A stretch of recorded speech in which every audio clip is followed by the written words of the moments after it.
Hey, I'm Kier. I'm 20-something years old, an aspiring filmmaker, full-time marketing videographer and editor, and a die-hard fan of movies, and a magician, if you're into that. I've been producing content online for years, and I've been making videos for about as long as I can remember, and I've made a pretty sweet living doing what I do. Okay, maybe not that sweet.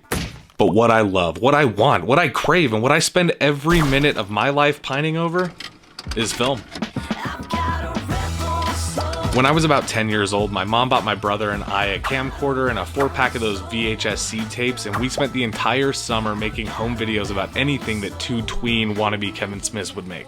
What's up, guys? This is Guillermo. We finished our first full-length film. Kevin, you see that flick? You see that flick, man? That's a good flick, man. Good times. Fast forward a couple years later, I'm a little bit older and starting to realize what kind of shitty pop culture addicted preteen bag of hormones that I wanted to be, and this old camcorder has seen it all. Well, maybe not all of it. So what did two aspiring filmmakers do in a small town in Oregon during the summer? Well, we produced our first movie, a movie that had no budget outside of whatever we could find in our piggy banks, a movie that took over a year to make, a movie that awakened something inside of me that I would never ever forget. This wasn't a home movie. This was a full 90-minute, fully realized, fully edited, acted, and produced movie. A movie that premiered to our friends and family, a movie that pushed us beyond what we thought we could do, a movie that we would eventually end up accidentally selling in a garage sale along with that old camcorder, never to be seen again. A movie that made me. Now, this movie, we don't have a name yet, but I'm really looking forward to doing what I like to do, act. Now, I might never see my first movie ever again. And as sad as that does make me, and it does, I think that it's kind of interesting and it adds a little bit of, I don't know, mystique or something to the idea that it's probably just sitting in someone's attic somewhere undiscovered. But one thing that I will always take with me, and something that can never be sold at any garage sale, is what making that movie did for me and to me. Movies are not only something that we enjoy consuming and experiencing and escaping into, but for a good bulk of people, telling stories is part of who we are. And on a daily basis, either it's a quote from a movie, a reference from a movie, a song you maybe heard in a movie that you can't get out of your head, those movies are there and they stick with you. And anytime you create something, a little bit of that inspiration is always going to be there. And I think that is so fascinating. Statistically, did you know that it is practically impossible for you to shuffle a deck of cards into a random order and find anybody else on the planet who has shuffled the cards into that same sequence? That's kind of how I feel about movies. I feel that every movie you see is an amalgamation of every movie the director has seen before it. How insane is that? I personally find it remarkable, unbelievable, exciting, and extremely fascinating. And in today's episode, we are going to be talking about a question that I get asked all the time in my Q&As. What inspires you to make videos, you idiot wannabe? So strap in, because today we're going to be taking a look at my top 5 films that inspire me to make videos. This isn't necessarily going to be a top 5 films of all time video. It's more going to be the 5 movies that every single time I watch them, they inspire me to create something. You can also take this as a list of recommendations. So if you're looking for something to watch this weekend, you are sure to find something inspiring on this list. All of that coming up, but of course, before we get into it, I hope you'll consider subscribing and of course, drop a like on the video. It helps. All right, formalities out of the way. I'm Kier Gomes, and these are the movies that made me. All right, so the first one we're gonna cover is probably my favorite film of all time. And I'm not being hyperbolic, I think it's literally my favorite movie, and that is Rushmore by Wes Anderson. What's the secret, Max? The secret? Yeah, well, you seem to have it pretty figured out. Secret? I don't know. I think you just gotta find something you love to do and then do it for the rest of your life. So this movie came out in 1998. It was written by Owen Wilson, and it was the second film to be directed by Wes Anderson. You probably already know who Wes Anderson is, and if you don't, you probably could identify one of his movies in a lineup, as they are so unique, symmetrical, colorful, quirky, and brilliant. But for my money, it doesn't get any better than Wes Anderson's directing in Rushmore. Rushmore follows the story of Max Fisher, who is a 15-year-old, kind of outcast, not sure who he wants to be yet, student at a private school called Rushmore. Max is definitely not cool and doesn't have a lot of friends, but the one friend that he does manage to make happens to be a completely not age-appropriate love interest, and that is Rosemary Cross, a teacher at Rushmore. The movie immediately gives you a sense of who the character is, and that's something that I think in any movie is so important, to just establish who it is that you're rooting for in the movie. Max prides himself on his involvement in the extracurriculars at Rushmore, however, is a terrible student and is on the verge and eventually does end up getting kicked out. Hilarity ensues when his best friend slash frenemy slash love interest, played brilliantly and comedically by Bill Murray, clash heads over the heart of Miss Cross. It's quirky, it's weird, it's funny, it'll make you laugh, cry, and kind of everything in between, and at the end of the day, the film is shot beautifully. You can see some early Wes Anderson trademarks in there in terms of symmetry, but this time done practically against a real set, whereas nowadays Wes Anderson will use miniatures and more expensive set design. By the way, not saying there's anything wrong with that, I love Wes Anderson films. By the way, check out The French Dispatch if you haven't yet. It's on HBO Max, it's good. But what I really love about this film and what I think takes me into another place when I'm watching it is that I relate so much to Max as a younger person. And then the older I get, I relate so much to Bill Murray as an older person. And I think it's a movie that grows with you, and you can see it from the two different perspectives of the two vastly different main characters. It withstands the test of time, and I think Wes and Owen did a great job at writing this story, and it is one that has inspired me so much so far. All right, next up we are gonna be talking Lords of Dogtown by Catherine Hardwicke. Wow. This wave breaks 24 hours a day, every day. And you know what, bros? We're gonna be the first to ride it.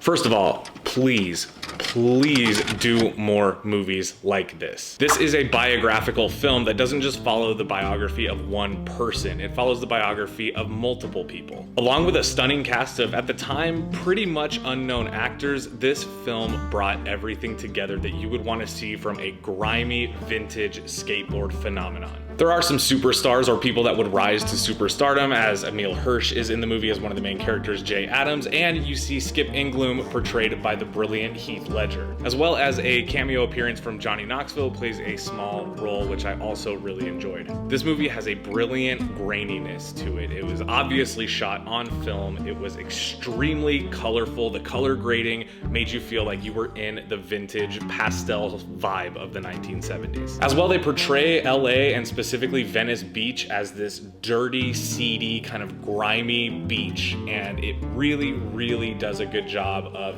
giving you that disgusting surfer vibe that the movie was going for. The movie balances the tone really well, which makes it very easy to watch and extremely rewatchable. You have a good time kind of following the excitement and the ride that these skateboarders go on and their rise to fame and everything that comes with it. But aside from a huge emotional turn towards the end of the movie, you also do get these undertones of struggle throughout the entire film, and I think that it really brings a sense of empathy to these characters. Stacy Peralta was a consultant on the film. I believe he even helped produce it, and he, of course, is one of the main characters of the film. In most movies, I feel like you can tell when something has been dramified from a true story into something a little bit larger than the true story, but this movie does a great job of giving you feasible feats that these characters achieve and really making you believe that this is the entire story. In general, I really would love to see Catherine Hardwicke do more movies like this, and I would love to see more women directors doing films that hit this heavy in general. I think that the world will be a better place for it,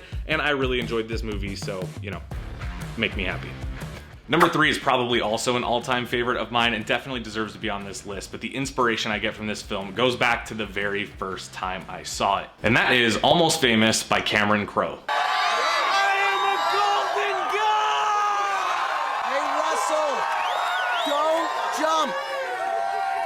And you can tell Rolling Stone magazine that my last words were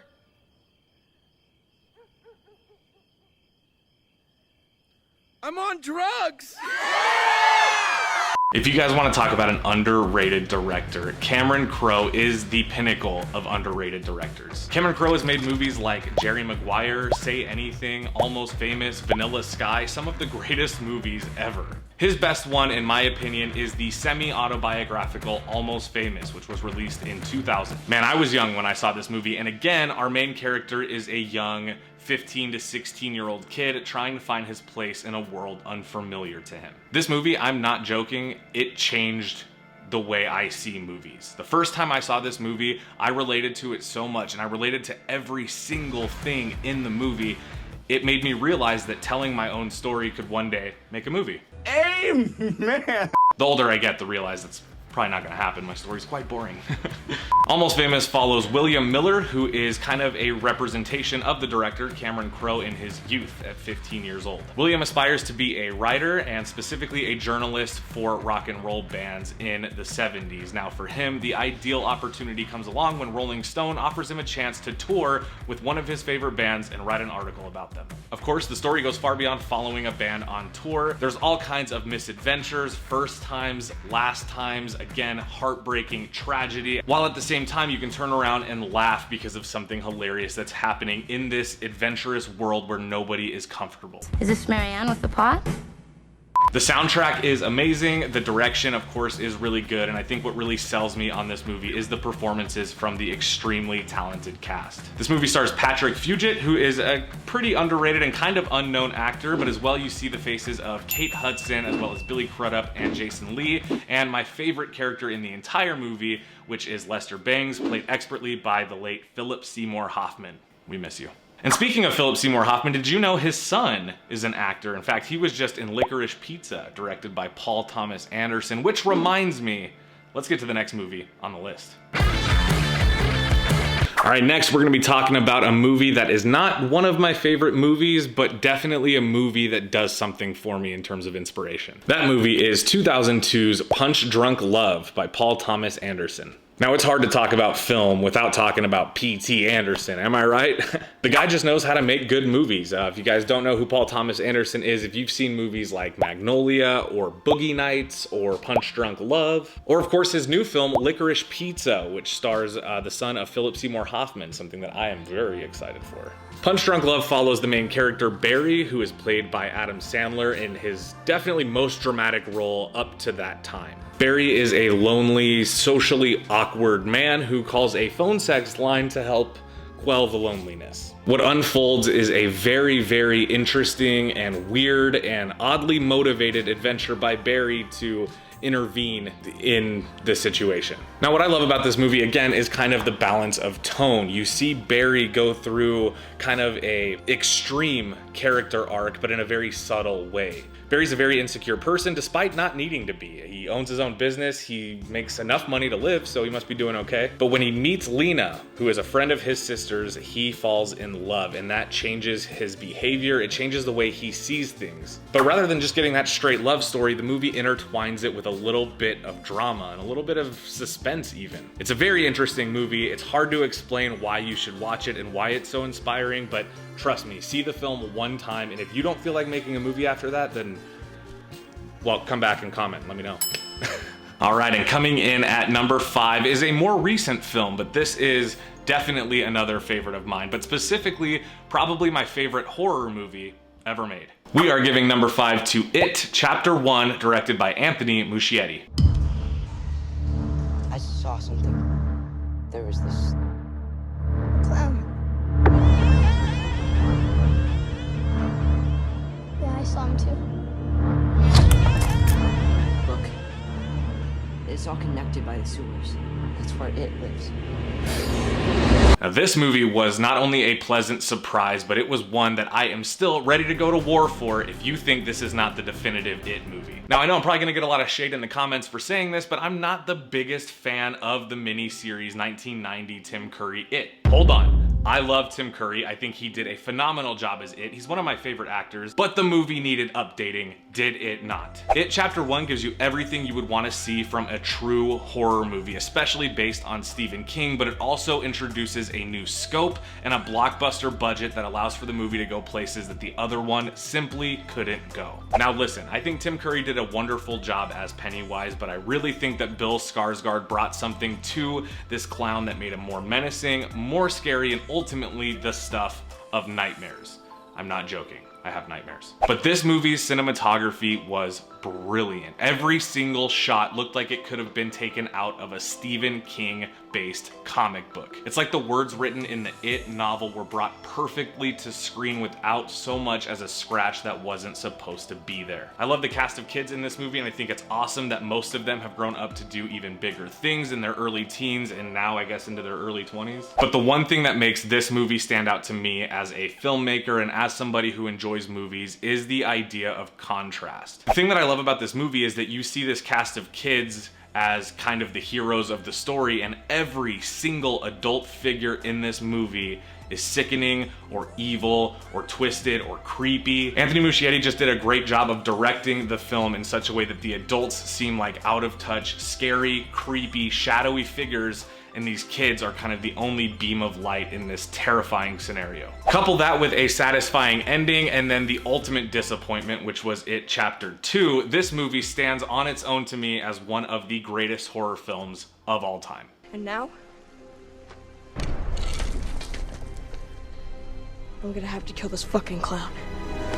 Welcome to the Losers Club, asshole! Okay, let's talk about some honorable mentions. Now, I wanted to originally make this a top 10, but I have a feeling this video is running long as it is, so these next 5 are gonna be ones that definitely inspire me to make movies, but maybe not as much as the 5 that I already mentioned. Breakfast Club by John Hughes. That's just one of my favorite movies. I don't know if it's so much that it inspires me to make a film as much as I just relate so much to each character in that movie in my own way. And again, as I get older, I think I can relate even more to it. So overall, brilliant movie. I could put any John Hughes movie on this list, honestly. Next is another new one. We're talking Nightmare Alley by Guillermo del Toro. Guillermo del Toro is one of my favorite filmmakers of all time. I love his eye for cinema, his practical effects, the way he can make movies with budgets as low as he does. And I mean, come on, did you see the Hellboy movies? Did you see them? So yeah, Nightmare Alley, great performances, involves a little bit of magic, a lot of mysticism, but the way that that film was shot, it's beautiful. It's absolutely beautiful. My hat's off.